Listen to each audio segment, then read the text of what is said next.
Hello friends, आज मैं आपको एक्यूप्रेशर से बताने जा रही हूँ सिंगल पॉइंट ट्रीटमेंट से सेरेब्रल कंजेशन, इंसोमिया, डिप्रेशन और जो कफ कोल्ड की वजह से, फ्लेगम की वजह से सेरेब्रल कंजेशन हो जा रहा है। साइनस इन्फ्लेमेशन जो है आपका इतना ज़्यादा हो गया है, साइनस फ्लूइड में जो होता है वो ब्रेन में जाके उसने सेरेब्रल कंजेशन बना दिया है। तो उसका सिंगल पॉइंट ट्रीटमेंट बताने जा रही हूँ, जिसकी वजह से क्या होता है, सेरेब्रल कंजेशन अगर ज़्यादा हो जाता है, सेरेब्रल कंजेशन यानी दिमाग, ब्रेन के ऊपर जब ब्लड सर्कुलेशन या उसका फंक्शनिंग, कंजेशन यानी रुक जाता है, ठीक है, सही से सर्कुलेट नहीं हो पाता, रुक गया, रुकावट आ गई, अब वो ब्लॉक हो गया। ब्लॉक होने की वजह से क्या होता है, आपको नींद नहीं आएगी, सिर भारी भारी रहेगा, सिर में दर्द होगा, ठंड भी बहुत ज़्यादा हो रही है, ठंडा एकदम सूखी ठंड हो रही है, इस टाइम में कफ कोल्ड भी बहुत ज़्यादा हो रहा है, फ्लेगम लोगों का जो बलगम है वो सूख नहीं पा रहा है, साइनस की प्रॉब्लम हो रही है, क्योंकि ठंडक की वजह से। एक तो पानी में ठंडक है, बारिश हुई नहीं है, ठंडे की वजह से क्या हो रहा है,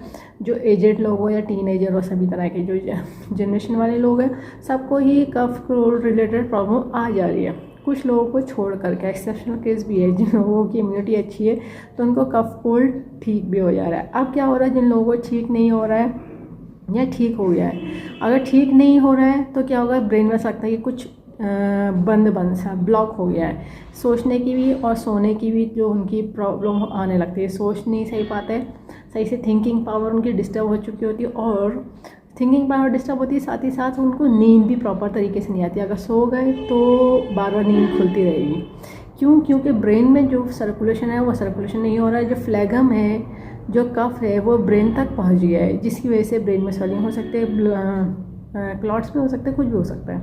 अब कंजेशन किसी भी तरह से हो सकता है, ठीक है। कंजेशन भी होता है अगर इस ठंड में ज़्यादा हो रहा है, कफ कोल्ड भी हो रहा है, इंसोमिया भी हो रही है, कंजेशन भी हो रहा है ब्रेन में यानी सेरेब्रम में, ठीक है। या तो सर दर्द करेगा, ज़ुकाम ज़्यादा बना रह रहा है, या फिर नींद नहीं आएगी, बेचैनी बनी रहेगी, गुस्सा आएगा, डिप्रेशन हो सकती है, एंजाइटी भी हो सकती है, क्योंकि स्ट्रेस भी आ सकता है। क्यों? क्योंकि आपके ब्रेन को सही से फंक्शनिंग नहीं मिल रही है, प्रॉपर ऑक्सीजन नहीं मिल रही है। क्यों? एक तो रूम में ठंडा हो रहा है, रूम में हमने रूम हीटर चला लिया, अब रूम हीटर चला लिया तो क्या वो उसमें एयर जो होती है सर्कुलेट नहीं हो रही है, अंदर बाहर होनी चाहिए, या फिर रूम के अंदर थोड़ी सी नमी होनी चाहिए, जैसे कि किसी खुले बर्तन में थोड़ा पानी रख लीजिए, जिसकी वजह से रूम अगर रूम हीटर चला रहे हैं तो पूरा ड्राई ना हो जाए, वरना ड्राई हो जाएगा तब आपको क्या होगा, ब्रीदिंग प्रॉब्लम हो सकती है, ब्रेन, सिर में दर्द हो सकता है, या फिर कोयले जो लोग जलाते हैं, कोयला या लकड़ी, बंद कमरे के अंदर ना जलाइए, क्योंकि क्या होता है, उसकी जो गैस होती है वो इनहेल करके आपके अंदर जाएगी, अंदर जाने के बाद वो दिमाग में चढ़ जाती है,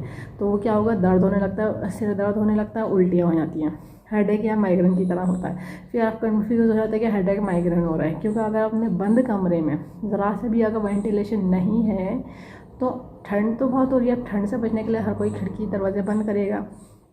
अब उसमें क्या होता है, नमी ख़त्म हो चुकी होती है, फ्रेश एयर आने का जाने का रुक चुका होता है। क्यों? क्योंकि ठंड में क्या होता है, हवा ठंडी होती है, जिसकी वजह से कमरे के अंदर नहीं एंटर कर पाई, तो क्या होगा, जो हमने सांस ली, सांस छोड़ी, कार्बन डाइऑक्साइड अंदर अंदर रूम में सर्कुलेट हो रही है, वही हम ले रहे हैं, वही हम छोड़ रहे हैं, तो फ्रेश एयर तो मिली नहीं। फ्रेश एयर के लिए आपको थोड़ा सा बाहर जाइए, या फिर इस तरह से करिए कि आपके रूम के अंदर एक खुले बर्तन में पानी होना चाहिए, अगर रूम हीटर चलाना है, या थोड़ा बहुत फ्रेश एयर की तरफ को जाइए, फिर दोबारा अंदर बैठिए, ठीक है, एक पोजीशन में ना बैठे रहिए, ठीक है। पानी गुनगुना पी लीजिए, हाथ पैर को चलाते रहिए, अगर ज़्यादा ठंड लग रही है तो हाथ पैर को स्टेबल करके रज़ाई के अंदर ऐसे करके ना बैठ जाइए, वरना आपके हाथ पैर नीले पड़ जाएंगे। कुछ लोग आपने देखा होगा हाथ पैर की उंगलियां नीली पड़ जाती हैं, ठीक है। तो इसलिए उनका सर्कुलेशन होना बहुत ज़रूरी है। चाहे आप ऐसे ऐसे करते रहिए, ग्लव्स भी पहने तो उंगलियों को ऐसे ट्विस्ट करिए या फिर दबाइए, मसाज करते रहिए। अब जो मैं आपको सिंगल पॉइंट ट्रीटमेंट बता देनी हूँ, जिसमें सेरेब्रल कंजेशन और इंसोमिया और जो कफ के रिलेटेड माइंड को डिस्टर्ब कर रहा है उसको थोड़ा रिलीज़ कर दें, ठीक है। लगाने के लिए ज़रूरत होगी डॉक्टर टेप की, पेपर टेप की, किसी मेडिकल या सर्जिकल की शॉप से ले लीजिएगा, 1/2 इंची का टेप, स्किन फ्रेंडली टेप है, कोई और सा टेप नहीं यूज़ करिएगा। जिन्होंने कोर्स करा है उन्हें पता है एक्यूप्रेशर में यूज़ होती है मैग्नेट, जो एक तरह से येलो होती है और एक तरह से वाइट होती है, टोन सीडर का काम करती है, प्लस माइनस एनर्जी होती है, नॉर्थ पोल साउथ पोल। ये भी और magnet human body acupressure point को स्टिमुलेट करने के लिए, बैलेंस करने के लिए बनाई गई है, इसमें पावर उतनी दी गई है ह्यूमन बॉडी एक्यूप्रेशर पॉइंट को स्टिमुलेट कर सकें, बैलेंस कर सकें। अब देखिए मैं पॉइंट जो बताने जा रही हूँ TCM का बताने जा रही हूँ, जो TCM पढ़ी वो लोग समझ जाएंगे, बाकी लोग लोकेशन देख करके पॉइंट लगा लीजिएगा। TCM के पॉइंट पर आपको बियॉल मैग्नेट लगानी है। जिनको कलर की नॉलेज है वो लोग कलर लगा लीजिएगा, क्योंकि जिनको कलर की नॉलेज है हर डिजीज़ हर कंडीशन के अकॉर्डिंग अलग अलग कलर होता है, तो उसके अकॉर्डिंग अलग अलग कलर लगाया जाता है, तो वो लोग लगा सकते हैं। बाकी लोग कलर बिल्कुल नहीं लगाइएगा, सिर्फ बियॉल मैग्नेट लगा दीजिए, ठीक है। अगर आपके पास मैग्नेट नहीं है तो आप उस पॉइंट को जो बताया जाएगा उसको आप प्रेस भी कर सकते हैं, ठीक है। प्रेस करने में तो उतना इफेक्टिव नहीं होगा, मगर जब कुछ नहीं है तब तक आप इतना कर सकते हैं, ठीक है। और जो कलर लगाएंगे जो लोग, उसके ऊपर मैग्नेट नहीं लगाइएगा, एक बार में एक ही मेथड, ठीक है। पॉइंट की लोकेशन समझ लीजिए, ये दोनों हाथों में पॉइंट आएगा। ये देखिए हमारे इंडेक्स फिंगर है, इंडेक्स फिंगर में थंब की तरफ बियॉल मेरिडियन के अकॉर्डिंग पॉइंट आता है। लास्ट पॉइंट कहते हैं LU11, लंग्स का 11 पॉइंट, ठीक है। ये बियॉल मेरिडियन जब पॉइंट छोटे छोटे हाथ में आते हैं उसके अकॉर्डिंग बता रही हूँ, ठीक है। आपको इस पॉइंट को इस कंडीशन के अकॉर्डिंग सीडेड करना है। सीडेड करने का तरीका रहेगा कि बियॉल मैग्नेट पेपर टिप में से दिखना चाहिए येलो की विजिबिलिटी होनी चाहिए, स्किन पे जो टच होना है वो वाइट टच होना है। यानी आपको ध्यान रखना है कि हमारे पास जो बियॉल मैग्नेट विजिबल होना है वो येलो विजिबल होना है। ये देखिए ये हमने येलो विजिबिलिटी आ रही है, दिख रहा है आपको। इस तरह से दोनों हाथों में लगा दीजिए और इस पॉइंट को लगाइए जब तक कि आपकी ये प्रॉब्लम सॉल्व ना हो जाए।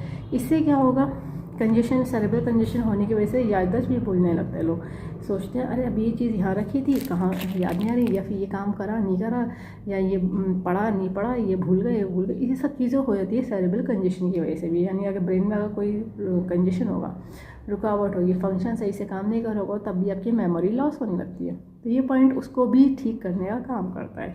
इस वीडियो को ज़्यादा से ज़्यादा शेयर करिए, सब्सक्राइब करिए, लाइक करिए, ताकि लोगों को पता चल जाए कि पेशेंट सभी तरह के डिजीज़ को ट्रीट कर देते हैं, क्यों कर देते हैं, रूट कॉज को ठीक करते हैं। फ्यूचर में दोबारा कभी प्रॉब्लम नहीं आती, बस लाइफ स्टाइल को ठीक रखना होता है। बेल आइकन प्रेस करना ना भूलिएगा, जब भी मैं नया वीडियो अपलोड करूँगी तो आपको लेटेस्ट नोटिफिकेशन मिल जाएगा। लाइक करना ना भूलिएगा। इस वीडियो को एंड तक देखने के लिए thank you very much, see you next time.